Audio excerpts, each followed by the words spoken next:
Bienvenue à toutes et à tous. Merci de nous rejoindre. Les titres du journal. La centrale d'achat des médicaments essentiels Camé au Bénin peut continuer de s'approvisionner auprès des industries locales de production. C'est une autorisation à titre dérogatoire que lui donne le gouvernement. La décision a été prise en Conseil des ministres ce mercredi 15 mai 2019. Les députés de la 8e législature seront installés demain jeudi. Ils défilent depuis lundi dernier à l'Assemblée nationale pour entrer en possession de leurs attributs. Le point nous sera fait dans un instant par notre équipe à l'Assemblée, constitué Amen Rompenoudji et Romaek Devoshi. Et puis au Soudan, les manifestants célèbrent l'accord sur une transition politique de 3 ans pour la mise en place d'un pouvoir civil. Voilà pour le sommaire.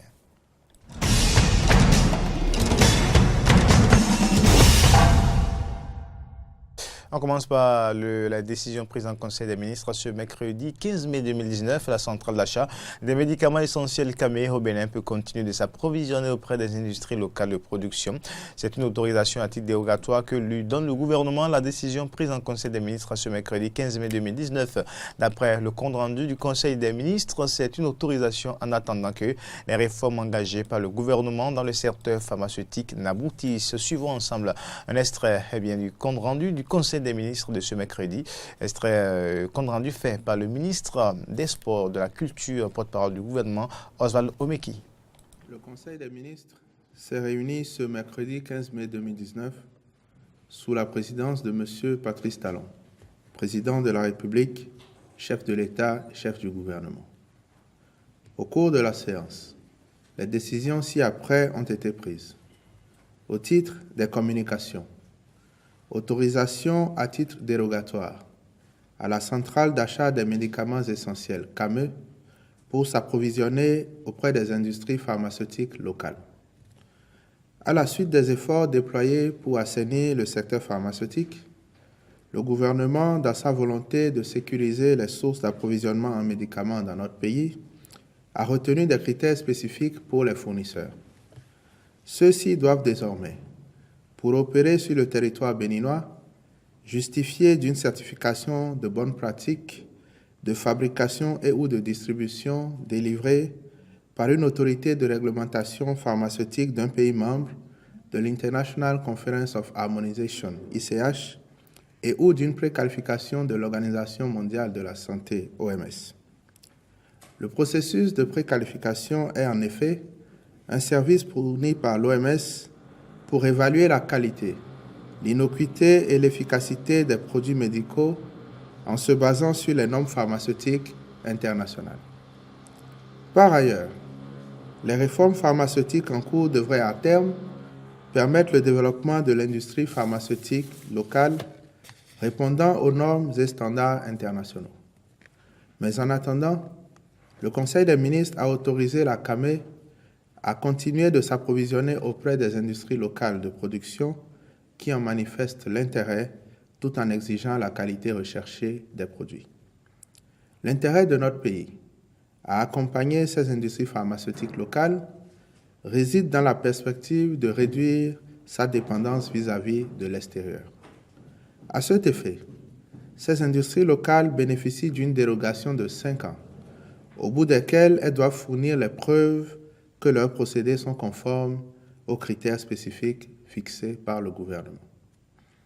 Au titre des manifestations et rencontres internationales, le Conseil a autorisé la participation du Bénin à la conférence Transform Africa Summit à Kigali du 14 au 17 mai 2019, la 72e Assemblée mondiale de la santé et la 145e session du Conseil exécutif de l'OMS à Genève du 20 au 30 mai 2019 et la 18e session du Congrès météorologique mondial à Genève du 3 au 14 juin 2019. Jeudi 16 mai 2019, les députés élus pour le compte de la 8e législature seront installés pour mieux les préparer à cette fonction. Ils ont été conviés 2 jours durant à retirer leurs attributs à l'Assemblée nationale. Amen Rompenoudji et Romaek Devoshi ont suivi pour nous les députés nouvellement élus. Le point alors à suivre. Afin qu'ils fassent les formalités d'usage pour rentrer dans leur fonction de député. Le service administratif de l'Assemblée nationale a mis en place un dispositif d'accueil pour bien recevoir ces nouveaux parlementaires béninois. En 2 jours, lundi et mardi, ils sont 69 à avoir fait le déplacement, anciens comme nouveaux députés. Visiblement tous satisfaits de porter désormais les attributs de députés béninois. Je me suis rendu compte ce soir que je suis député, bien que la Cour constitutionnelle avait déjà fait ce qu'elle doit faire. Alors j'ai vu les attributs et je voyais le poids de ce travail qui m'attend à partir de maintenant. Dans un contexte comme celui-ci, je ne peux qu'exprimer mes sentiments de joie, de fierté et surtout d'amour, de paix, de partage et de charité aussi.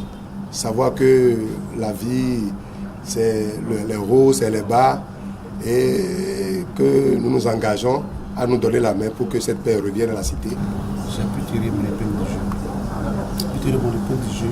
C'est une élection très dure, c'est plus dur que les élections auxquelles j'ai participé, les 2 premiers mandats pour lesquels j'ai été élu. Et je n'ai pas mis autant d'efforts. Mais cette fois-ci, j'ai mis assez d'efforts. Et c'est pour vous dire que ce n'est pas gagné d'avance. Nous allons nous atteler à faire avec eux, ou du moins ceux qui restent pratiquement ici, à continuer ce qu'il est. Le contrôle de l'action gouvernementale, il est ce qu'il est. Et l'Union progressiste, nous avons bien dit que nous, à notre niveau, c'est qu'on va aider le chef, aider l'instance, aider pratiquement le chef et tout le monde pratiquement faire le travail comme je dois. Nous allons jouer aussi le rôle. Si c'est bon, nous allons dire attention, ça c'est réellement bon, mais si c'est mauvais, nous devons dire que ici nous pouvons améliorer. Je crois que c'est de ça qu'il s'agit. Quels sont donc ces attributs qu'ils reçoivent une fois venus pour cette pré-rentrée parlementaire? Le règlement intérieur de l'Assemblée nationale et tous les documents, la Constitution bien entendu, et tous les documents dont ils auront à faire usage au cours de leur mandat. Des attributs, il s'agit de l'écharpe, donc que vous connaissez, il s'agit de la cocarde qu'ils mettent au niveau de leur voiture, il s'agit des insignes qui sont portés également à des occasions. Voilà ce que ça constitue comme élément qui fait du député un représentant entier de la nation. Il faut dire que le bureau d'âge est constitué de l'honorable Wallis Boda Mamoudou Zoumarou, 77 ans, et des 2 plus jeunes députés, Epiphane Sonagnon Romfort, 32 ans, Oruse Guéné Yakoubou, 33 ans. C'est ce bureau d'âge qui va conduire les travaux d'installation de la 8e législature ce jeudi 16 mai à Porto Novo.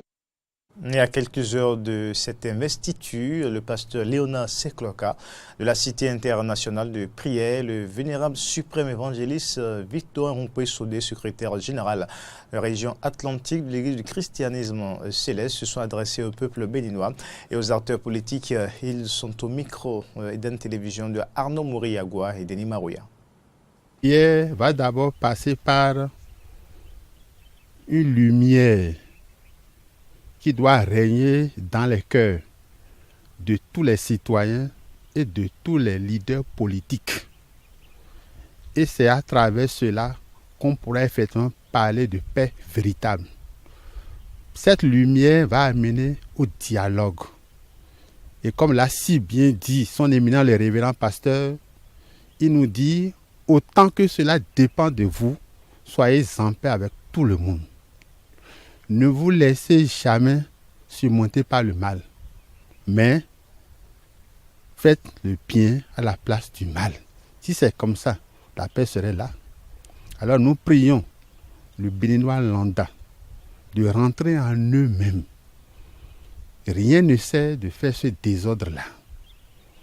Œuvrons chacun, soyons véridiques, soyons réalistes et voyons la paix qui est un chef-d'œuvre très cher pour notre pays. Et avec ça, ça marchera et la paix sera pour nous tous. Et nous prions l'Éternel Dieu Tout-Puissant d'habiter le cœur des leaders politiques. Et comme nous le disons, ils sont aussi leaders. Jésus a été leader, mais Jésus n'a jamais été source de désordre. Et s'ils savent que, s'ils sont aujourd'hui leaders par la grâce de Dieu, du Tout-Puissant, et ils sont redevables par l'Éternel, il faut qu'ils sachent que faire pour préserver cette paix. C'est important de prier parce qu'il n'y a jamais la paix et sans la paix, il n'y aura pas de développement. Donc, notre mission, c'est de prier et d'implorer la grâce de Dieu sur le pays, sur les dirigeants et sur le peuple, à exhorter à chacun, à divers niveaux, de vraiment d'être patient et d'être tolérant, d'être calme et de laisser Dieu et il fera tout. Donc je prie que la grâce de Dieu repose sur tous les dirigeants et repose sur la nation béninoise afin que tu puisses aller par la grâce de Dieu. Sur ce même registre, les sages notables rois et chefs de culte endogènes du département du Koufo, préoccupés par la situation sociopolitique tendue, ont exhorté les populations du Koufo et toute la nation béninoise à œuvrer pour la paix. C'était lundi 13 mai 2019 à la place publique d'Aplaoué. Jonas Bouchi pour le compte-rendu. À l'issue des élections législatives du dimanche 28 avril 2019, nous avons noté avec grand regret les violences qui ont eu lieu pour vouloir tuer le destin de notre démocratie chèrement acquise. C'est donc pour ne pas laisser cette tension délétère prévaloir indéfiniment au péril de la démocratie béninoise que les notables et têtes couronnées du Koufo ont demandé aux citoyens béninois de prioriser la paix, quelles que soient les divergences qui les opposent. Ils exhortent les gouvernants et les opposants à mettre fin aux violences afin d'engager le dialogue devant les conduire à l'harmonisation des points de vue. Nous disons donc non à la violence. C'est pourquoi nous demandons au gouvernement et aux opposants de se donner la main tout en prenant en compte les nouvelles aspirations des populations à la base lors des améliorations futures apportées aux lois et règlements de la République. À l'occasion de ce message pour la paix, les sages, notables et têtes couronnées du Koufo ont fait des prières et libations pour conjurer les violences post-électorales des législatives de 2019. Aussi ont-ils procédé à des rituels pour éteindre à jamais les flammes de la violence au Bénin. Que ce soit mouvance, que ce soit opposant, nous sommes des frères et sœurs au Bénin. Nous sommes dans un Bénin uni. Le feu qui a été allumé partout, on a éteint ce feu-là aujourd'hui. Nous demandons la paix pour tout le monde, aux opposants comme à la mouvance. Et que c'est en se mettant ensemble que le peuple évolue. Nous leur demandons la bonne collaboration pour qu'entre eux, il y ait d'attente. Puisque les théories partisanes et les raisonnements juridiques ont déjà montré leurs limites dans les recherches de solutions aux mésententes politiques actuelles au Bénin, le grand souhait est que la notoriété des sages et têtes couronnées puisse faire fléchir les antagonistes. Dans la commune d'Abomey-Calavi, il n'est pas aisé de circuler dans certaines rues après une pluie diluvienne. Il est quasi impossible d'emprunter actuellement certaines voies des quartiers Bidosessi, Bakita et Makinsa dans la commune d'Abomey-Calavi. Laurent Anthony Ikes nous fait ici le constat. Voici l'état de certaines rues dans l'arrondissement central de la commune d'Abomey-Calavi juste après une pluie. Et c'est ainsi depuis des années, notamment sur ce tronçon carrefour Bidosessi EPP Zobadje. Les populations de ce milieu souffrent le martyre pour se rendre chez elles. Vraiment, la voie là, c'est pas du tout bon. Souvent la nuit là, si on passe là, il y a pas de, c'est facilement qu'on peut faire braquage ici. La voie n'est pas du tout bonne, la voie n'est pas du tout praticable. Même si tu veux aller à côté, tu es obligé de contourner ou de rabattre par l'autre endroit pour pouvoir y aller. Donc la voie n'est pas du tout bonne. Sans vous mentir, nous avons tellement de difficultés ici, surtout en saison pluvieuse. Avec l'aide de Pijemi, ils ont pu fabriquer un pont ici, mais ce pont n'a servi à rien. Il y a des véhicules qui se font souvent dedans et les motos ont des difficultés. Donc ce qui a fait que la voie n'est plus praticable, on a dû commencer par exploiter la voie de l'autre côté. Même à la fin de la voie pavée qui quitte le carrefour Bidosessi, motocyclistes et automobilistes ont assez de difficultés pour circuler. Ici également, dans la rue face à l'église catholique Sainte-Bakita, même constat. Difficile de circuler en saison de pluie. Après la pluie du samedi 11 mai, voici ce à quoi ressemble cette voie. Quartier Sémin, tronçon Saint-Louis, Makinsa. Cette voie autrefois praticable est dégradée actuellement et pour cause la fermeture du passage des eaux de ruissellement. Ouais, l'état de la voie, vraiment, c'était pas comme ça. C'est suite à un problème que la voie est devenue le tel. Nos autorités sont descendues et ils ont vu, malgré ça, ils n'ont rien dit. Vraiment, ça ne nous arrange pas. Quand il pleut, vraiment, plus personne ne peut prendre dans l'avant. Donc voilà ce qu'on endure actuellement ici. Donc ça ne nous honore pas du tout. Cette voie n'était pas dans cet état, mais aujourd'hui, nos ateliers, nos maisons sont remplis d'eau de ruissellement. Nous souffrons. Les autorités procèdent au reprofilage des voies, mais ici, nous n'avons rien.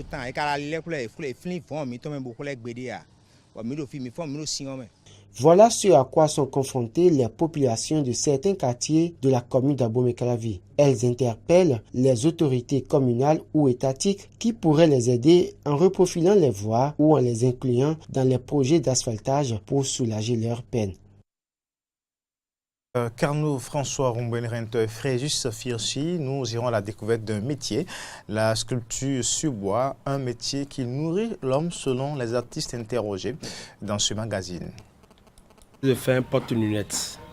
C'est le début ça. Je viens de commencer ça à peine.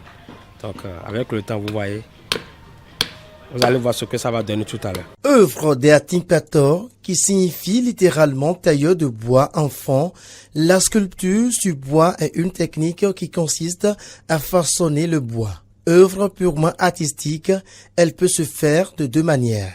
Romain Amezonquin, sculpteur sur bois rencontré à l'atelier commun du centre de promotion de l'artisanat, nous en parle. La sculpture abstraite, c'est une sculpture, je pourrais encore le qualifier de filiforme. C'est une sculpture dont le regard n'est pas apparu, c'est la forme abstraite de la personne que tu vois. Ça, c'est une sculpture abstraite d'une femme africaine qui va au marché. Ça, c'est le début de la sculpture. D'une femme africaine, elle a un peu les hanches à l'africaine. D'ici peu, je vais sortir son bébé qui sera au dos et sortir les paniers sur la tête. Voilà la tête. Donc ce n'est que le début, c'est le début de la sculpture. Ça. Donc ça, c'est la sculpture d'une femme africaine abstraite. La deuxième manière est là de réaliser des statues. C'est la sculpture statuette. Ça, c'est les statuettes. Vous voyez, c'est un homme. Ça représente un homme africain qui revient du champ avec son régime de noix de palme sur la tête, sa roue sur l'épaule et sa machette avec la corde qui lui a permis de grimper sur le palmier. Avant d'obtenir le produit artistique fini, il va falloir prendre par plusieurs étapes selon Kokou Sounouvou, collègue de Romain Amezonquin. Il y a plusieurs étapes. Là maintenant je vais faire au moins 10 minutes pour tailler. Et après je vais monter sur le taux pour râper. Et après il y aura aussi la finition. On commence avec attelé. C'est avec attelé qu'on donne la forme de ce qu'on veut tailler. Et après cette étape, vous montez sur le taux pour tailler. Il y a des ciseaux qui suivent. Les ciseaux sont derrière vous là. Après, on passe à la finition avec du papier vert. Et après, on met du surage pour le faire briller. La finesse des sculptures dépend des outils utilisés par les sculpteurs sur bois, lesquels outils sont perfectionnés au fil du temps et dont les coûts ne sont pas accessibles à tous. Certains nécessitent un besoin important en électricité, ce qui fait défaut à cet atelier. Aujourd'hui, il faudrait plus qu'on suive l'ancienne sculpture qu'avaient fait nos aînés. Il faut qu'on aille vers la modification. Aller vers la modification, il faut l'énergie électrique. Il faut avoir les outils électriques. Nous n'avons pas ces opportunités. C'est une grande base pour un jeune sculpteur qui veut aller de l'avant dans la sculpture. Hormis ça, le bois. Nous avons des variétés de bois au Bénin. Mais nous sommes au sud. Moi, j'ai grandi au sud ici. Je ne maîtrise pas trop le nord, je ne maîtrise pas trop la brousse. Maintenant, s'il faut que j'aille à la recherche moi-même de ces bois, c'est la sculpture ou c'est l'art. quelqu'un qui, ça dit, il faut parfois aller à la recherche des bois, je ne sais pas comment est-ce que je vais les qualifier, des bois extraordinaires, des bois qui parlent. Ça dit, il faut de moyens, il faut permettre il faut que l'artiste ou l'artisan puisse avoir l'opportunité de sortir, puisque c'est ça qui fait grandir un artiste ou un artisan. La difficulté majeure, c'est de comment faire pour persévérer dans le domaine et produire gros. Malgré ces difficultés évoquées par Romain Menzonquin, il estime que la sculpture sur bois est un métier qui peut bien nourrir son homme. Un artisan se dit qu'il ne vend pas, c'est signe qu'il ne produit pas de bonnes choses. Puisque l'art, ça se vend de lui-même. L'art se vend, l'art s'impose. Donc, de ce côté, si un artiste ne veut pas de mes ventes, je lui dirais donc, tu ne travailles pas, tu ne bosses pas. Moi, c'est mon choix et c'est ma vie. Peu importe ce que me dira l'autre, lui aussi, il met sa vie. Il peut être fonctionnaire d'État, il peut être banquier, il peut être consort. Il s'y plaît aussi dans son domaine. Moi, je me sens à l'aise dans la sculpture. Ouais. Donc, je n'entends pas les gens dire oh non, ça, ce n'est pas mon problème. Devenu un enjeu économique parce que rapportant des devises grâce aux touristes, la sculpture sur bois est un métier à prendre au sérieux afin de le valoriser bien au-delà de nos frontières.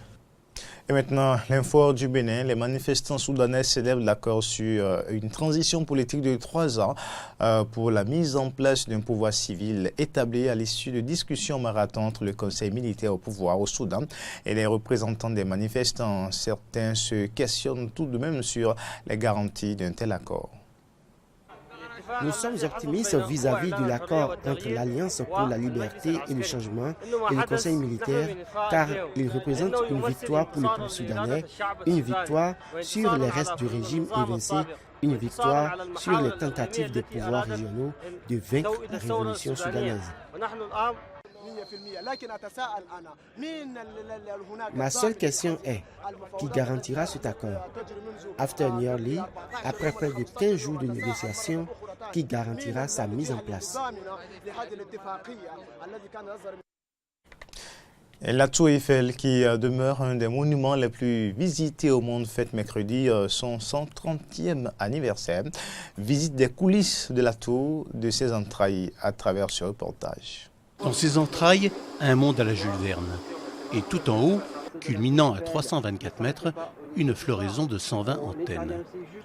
Cette charpente métallique de 7300 tonnes, c'est bien sûr la Tour Eiffel, une vieille dame de 128 ans. Fréquentée par 6 à 7 millions de visiteurs par an, elle demeure le monument payant le plus visité au monde.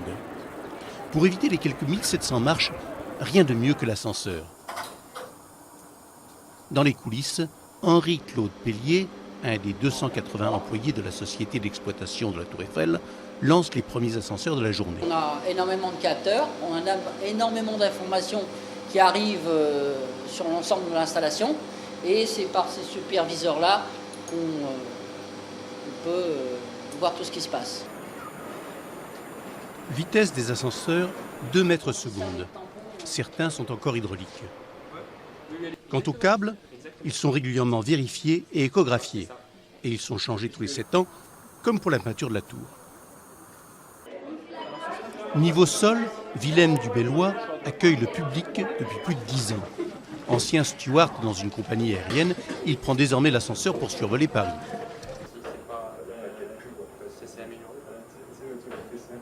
La bienvenue au 2e étage, mesdames, messieurs. Tout le monde descend ici pour le sommet. Vous allez devoir changer d'ascenseur au-dessus dans le labyrinthe. This is the 2nd floor, ladies and gentlemen. Everybody has to leave the elevator.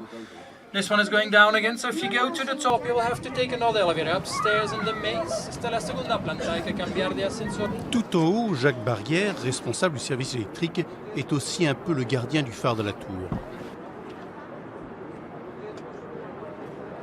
Le phare, ou plutôt les phares, ont été installés sur la tour en l'an 2000, en même temps que les quelques 20 000 ampoules qui en assurent chaque soir le scintillement. Mais voilà, depuis fin août, le phare est en rénovation afin de moderniser son système de rotation. Ce sont ces 4 projecteurs qui tournent chacun sur un angle de 90 degrés. Et vu de l'extérieur, on a l'impression que c'est un rayon lumineux qui tourne autour de la tour Eiffel. En fait, il y a un automatisme qui va synchroniser le projecteur. Quand le projecteur arrive à sa position de fin de course, ici, donc le système passe une information au projecteur suivant qui, lui, va s'éclairer et le rayon continue à faire le tour. Le phare devrait à nouveau être visible dès le 10 octobre. Avec leur tête de bois aux yeux globuleux, leur corps bambou habillé de vêtements aux couleurs vives et leurs cheveux hérissés faits de feuilles de cocotier séchées, les ondelles, les effigies de plus en plus de 2 mètres issus de la tradition locale bétaoui apparaissent souvent au détour d'une rue de la capitale, la Jakarta. Ces poupées sont le gagne-pain de plusieurs mineurs. Reportage. Cachée à l'intérieur d'une marionnette géante emblématique du folklore de Jakarta, Juniarti, une adolescente indonésienne, transpire à grosses gouttes en déambulant sous le soleil brûlant. La jeune fille, accompagnée d'une bande d'enfants, gagne sa vie en animant l'une de ses poupées colorées de plus de 2 mètres appelée Ondel Ondel. Je souhaite devenir hôtesse de l'air. Je veux aller à l'école encore. Mais qu'est-ce que je peux faire? Si je vais à l'école, personne ne pourra nourrir ma mère. Je me sens souvent triste quand je ne récolte pas assez d'argent pour payer la location de la marionnette. Je devrais de l'argent à mon patron. Le lendemain, je dois aller dans la rue et chercher à avoir plus d'argent pour recouvrir la dette.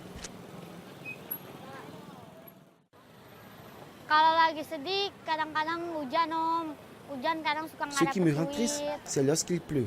Nous finissons sans avoir gagné suffisamment. Aussi parfois, les officiers des services sociaux nous pourchassent, nous les fuyons.